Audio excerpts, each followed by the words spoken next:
আসসালামু আলাইকুম। দেখতেই পাচ্ছেন এগুলো কি? এই কফির ডাটাগুলো আমি আগে ফেলে দিতাম, শুধু কফিটা রান্না করতাম। তো এখন আর ফালাবো না আমি। এমন সুন্দর মজার একটা রেসিপি করব, দেখবেন কেউ আর ফালাবেন না। তো আমি এই যে এই কফির ডাটাগুলো, আর আমি আজকের লাউ রান্না করছিলাম, লাউয়ের খোসাগুলো দিয়ে দিলাম। তো এগুলি ছোট ছোট পিস করে একটু পানি দিয়ে বসাই দিলাম চুলার উপরে।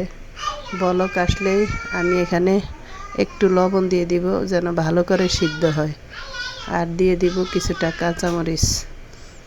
তো যে যেতটুক ঝাল খাবেন ঠিক এতটুক জাল দিতে চেষ্টা করবেন, কারণ এখানে একটু ঝাল ঝাল হলে ভালো হয়। তো আমার এই কফিটার মানে ডাটাগুলো সিদ্ধ করতে যতটুকু পানি লাগে ঠিক ততটুকু পানি দিব আমি। তো এখানে আমার লাউয়ের খোসাটা সিদ্ধ হয়ে গেছে অলরেডি, আর কফির ডাটাটা সিদ্ধ হতে খুব সময় লাগে, আর এটা মোটা খুব ভালো করে সিদ্ধ হয় না কখনো। তো আমি দিয়ে দিলাম দুইটা, এই দেখেন পাবদা মাছ, এখানে যে যেই মাছ দিতে পারেন। তেলে ভেজে নিলাম, এগুলো কাঁটা খুলে নিলাম। এবারে আমি ডাটাগুলো ব্লেন্ড করে নিব। ব্লেন্ড করা হয়ে গেলে আমি এখানে একটু তেল দিয়ে নিলাম। তেলটার মধ্যে আমি কিছুটা পেঁয়াজ কুচি দিয়ে দিলাম। তো পেঁয়াজটা একটু ভাজা ভাজা করব, যেন পেঁয়াজের কাঁচা ভাবটা চলে যায়। এই অবস্থায় আমি একটু রসুন বাটা দিয়ে দিলাম। তো আমি রসুন বাটাটা দিয়ে একটু নাড়াচাড়া দিয়ে তারপরে দিয়ে দিব এখানে দুইটা টমেটো কুচি।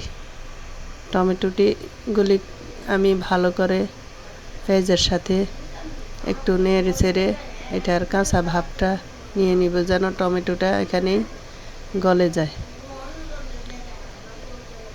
তো আমি এখানে দিয়ে দিব অল্প করে একটু লবণ, কারণ আমি কফির ডাটা সিদ্ধ করার সময় লবণ দিয়েছি। তো এখানে আমার টমেটোর মধ্যে যতটুকু লবণ প্রয়োজন হবে ততটুকু লবণ দিয়েছি।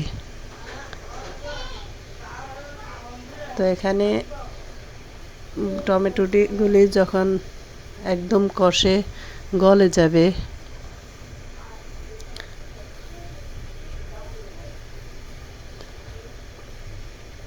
তখন আমি দিয়ে দিব একটু হলুদের গুঁড়া, আর দিয়ে দিব একটু জিরার গুঁড়া আর ধনের গুঁড়া। জিরা আর ধনে একসাথে আমি গুঁড়া করে রেখেছি, ওইটা দিয়ে দিব।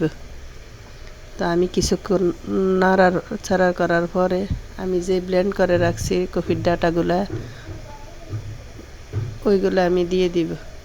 দিয়ে একটু ভালো করে মিক্সড করে নিব।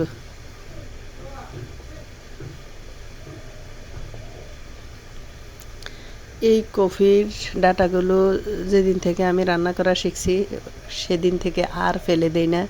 এগুলো আমি রান্না করে খাই। কফির সাথে দিলে এগুলি কেমন যেন কাঁচা কাঁচা হয়ে থাকে, খেতে একদমই ভালো লাগে না। তো আমি এই প্রসেসে কফির ডাটা সবসময় করে খাই।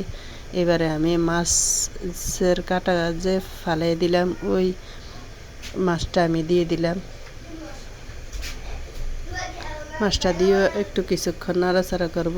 একদম এটাকে এমনভাবে ফ্রাই করব যেন শুকনা শুকনা অবস্থা হয়ে যায়। দেখেন, এবারে আমি একটা নুডলসের মশলা দিয়ে দিব এটার মধ্যে। যদি নুডলসের মশলা না থাকে, একটা ম্যাজিক মশলা 5 টাকা নেবে, ওই মশলাটা দিয়ে দিবেন এখানে। আসলে এটা গরম ভাতের সাথে খাইতে না অনেক মজা লাগে। জানি না, আমার কাছে অনেক টেস্ট লাগে। আপনাদের কাছে কেমন লাগে একবার করে দেখেন। তো আমার